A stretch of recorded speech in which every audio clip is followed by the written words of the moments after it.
Bem, olá pessoal, então continuando os comentários aqui das nossas questões sobre moeda.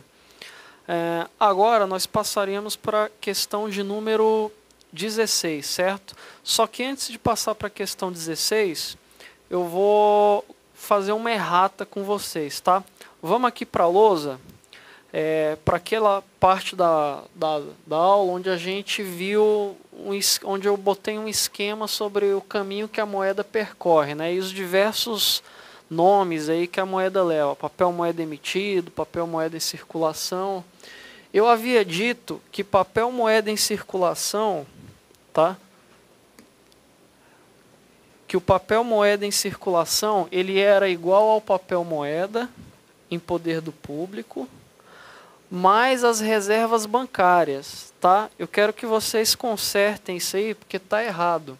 O papel moeda em circulação, ele é igual ao papel moeda em poder do público, mais o caixa dos bancos. Tá legal, pessoal? Mais o caixa dos bancos. Esse é o conceito de papel moeda em circulação, tá?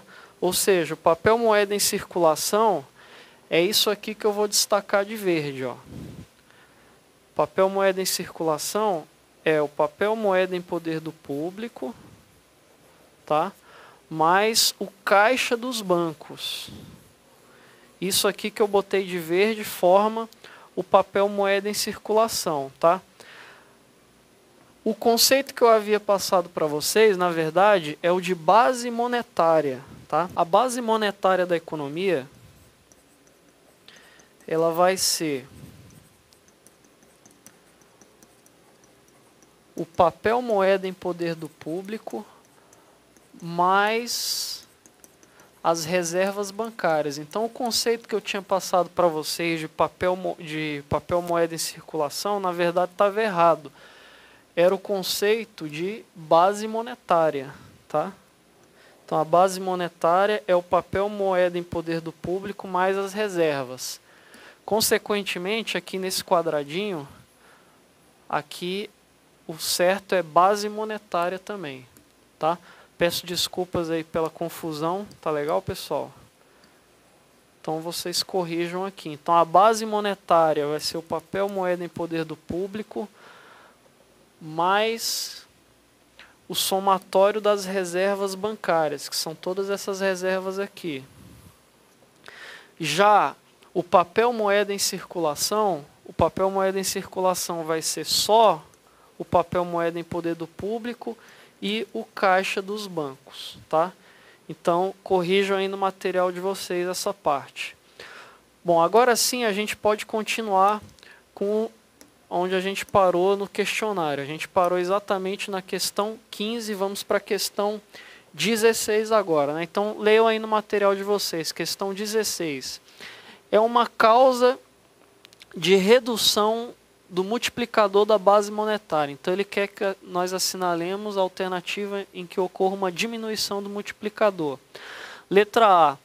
Aumento da percentagem da moeda em poder do público em relação ao total dos meios de pagamento. Então, essa letra A é a correta, né? Vamos procurar aqui o slide onde a gente... falou sobre o multiplicador monetário, tá? Então...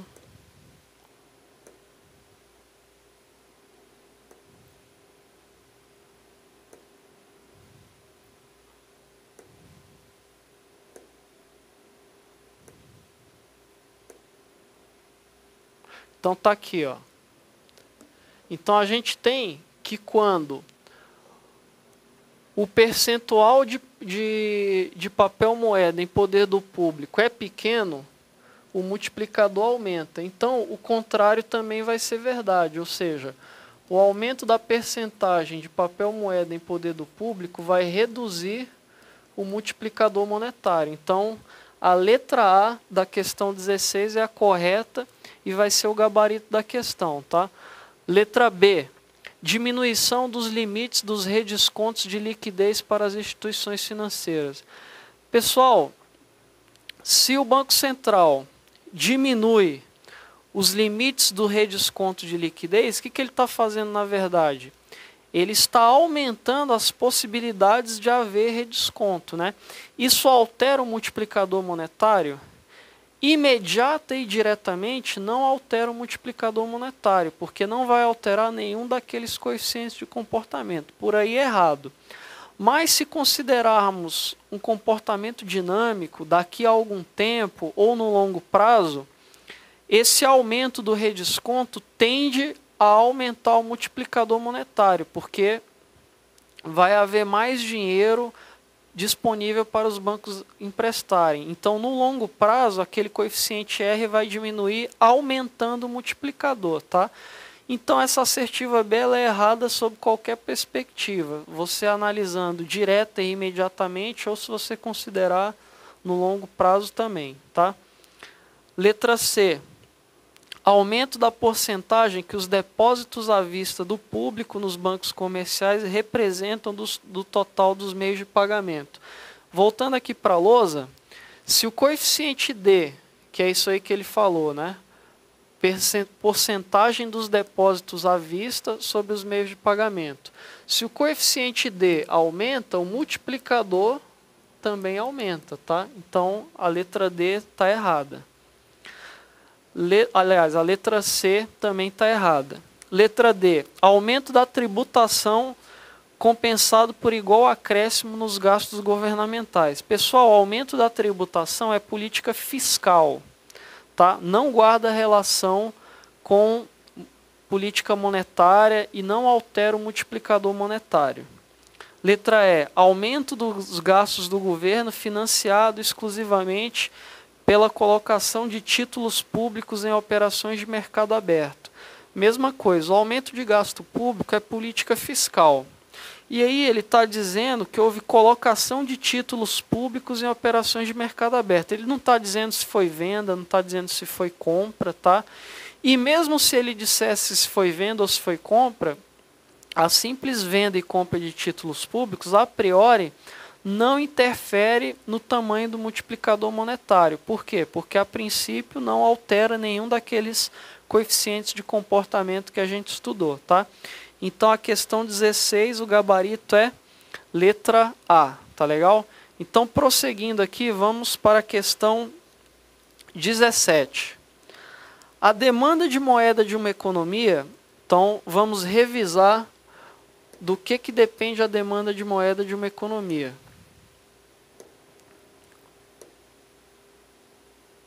A demanda de moeda de uma economia, a gente viu que depende dos seguintes motivos, né? Motivo transação, motivo precaução e motivo especulação. E ela vai variar diretamente com a renda e indiretamente com a taxa de juros, tá? Então, vamos analisar as alternativas da questão 17. Letra A. É função inversa da renda per capita. Não, é função direta da renda, tá, pessoal? Então a letra A está errada. Letra B. Depende da proporção entre a moeda manual e a moeda escritural. Também está errado, tá? Depende de quem? Da renda e da taxa de juros. Letra C. Independe da velocidade de renda da economia. Aí você vai falar, bom, tá certo, né, professor? Porque você falou que depende da renda e depende dos juros. Então, logicamente, vai independer, é independente da velocidade de renda da moeda. Pessoal, é uma minoria, tá?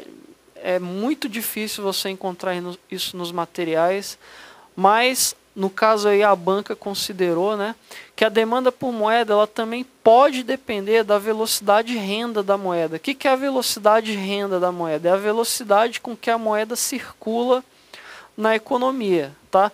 Se a velocidade de renda da moeda, a velocidade com que a moeda circula na economia é alta, os agentes tendem a demandar menos moeda. Por exemplo, como é que é essa velocidade de renda da moeda? Vamos supor que eu tenha R$50 aqui no bolso. Se esses R$50 eles circular, se essa quantidade de dinheiro circular de forma rápida na economia, Por exemplo, eu comprar alguma coisa hoje à tarde, quem recebeu o dinheiro, já pegar esse dinheiro, comprar outra coisa à noite, enfim.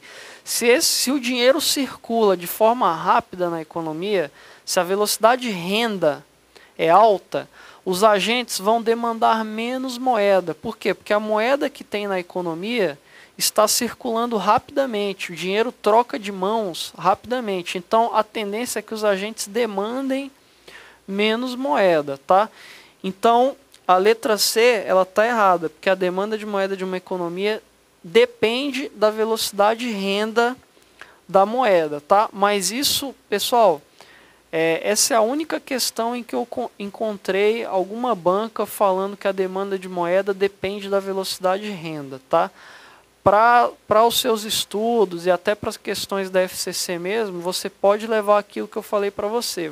A demanda por moeda vai depender da renda e da taxa de juros, tá? E nessa própria questão, a letra C, ela não era o fator essencial para se acertar a questão, tá? Porque tem outra alternativa que é claramente a que nós deveremos assinalar, tá? Então vamos lá, letra D. É constante e fixada pelo Banco Central. Não, a demanda de moeda ela não é constante e nem é fixada pelo Banco Central, tá? Ela vai variar conforme a renda das pessoas e a taxa de juros. O Banco Central pode influenciar na demanda da moeda da economia? Pode influenciar. Por quê? Porque o Banco Central ele pode determinar, pode influenciar a taxa de juros. E a taxa de juros vai influenciar a demanda por moeda.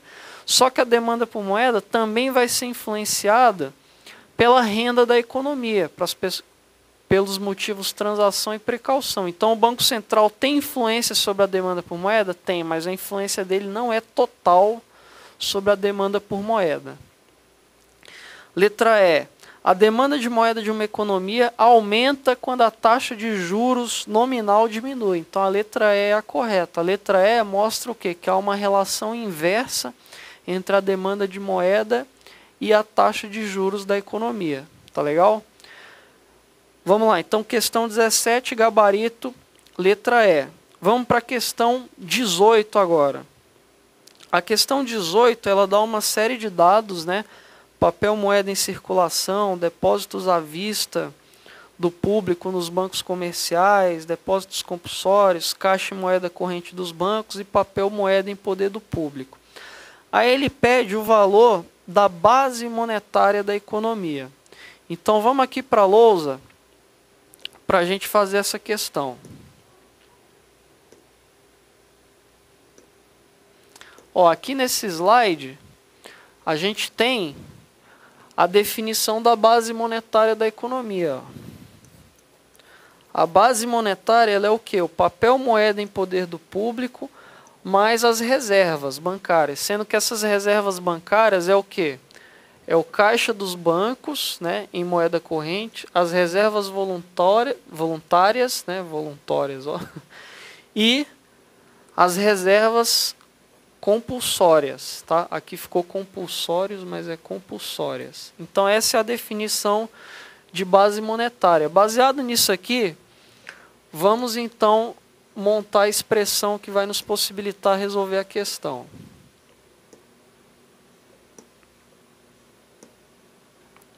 Questão 18. Questão 18. Base monetária é igual a papel moeda em poder do público mais reservas. Base monetária é igual a papel moeda em poder do público mais essas reservas é o que? O caixa dos bancos, né? Mais reservas voluntárias mais reservas compulsórias. Então vamos lá, base monetária é igual a papel moeda em poder do público. A questão deu, vale 1.300, né? O caixa dos bancos comerciais é o que a gente quer encontrar. Aliás,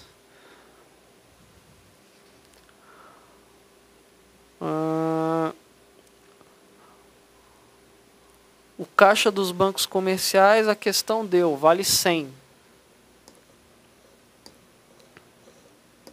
Caixa dos bancos comerciais vale 100.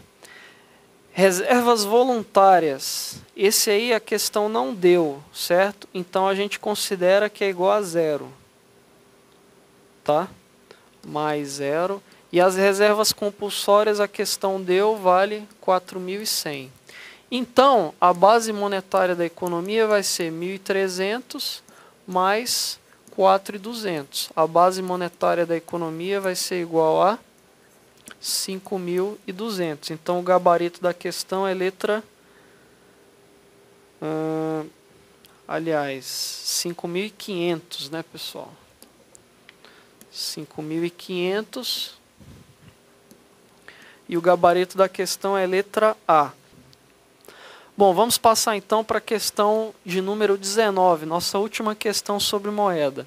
Então, a questão 19, ela mostra ali os mesmos dados com os quais a gente trabalhou na questão 18, e ela pede o multiplicador dos meios de pagamento. Então, vamos ver como é que a gente vai achar o multiplicador dos meios de pagamento. Vou colocar um novo slide aqui. Então, questão 19. A gente sabe que os meios de pagamento da economia, eles são iguais à base monetária vezes o multiplicador dos meios de pagamento, certo?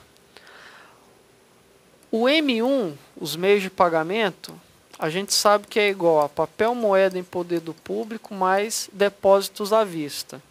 Então, o M1 da economia, para essa questão, vai ser igual a 1.300, que é o valor do papel moeda em poder do público, mais o valor dos depósitos à vista, que é 11.900. Então, o M1 dessa economia, ele é igual a 13.200.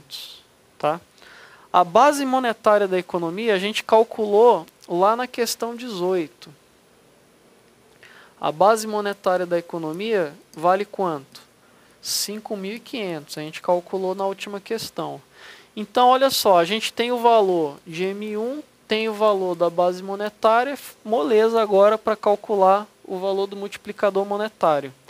Então, a gente vai ter 13.200, trazer uma setinha para cá, é igual a 5.500 vezes K.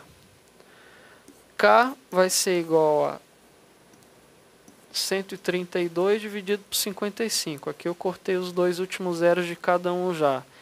Então, K vai ser igual a 2,4. Então, o multiplicador monetário dessa economia vai ser igual a 2,4 e o gabarito é letra D de dado.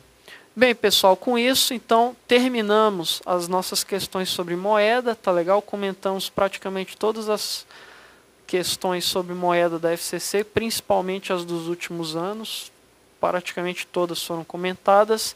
Vamos encerrando esse módulo por aqui, nos vemos no próximo módulo, quando iniciaremos os comentários das questões sobre modelo e SLM, que é um assunto bastante cobrado pela FCC. Até lá!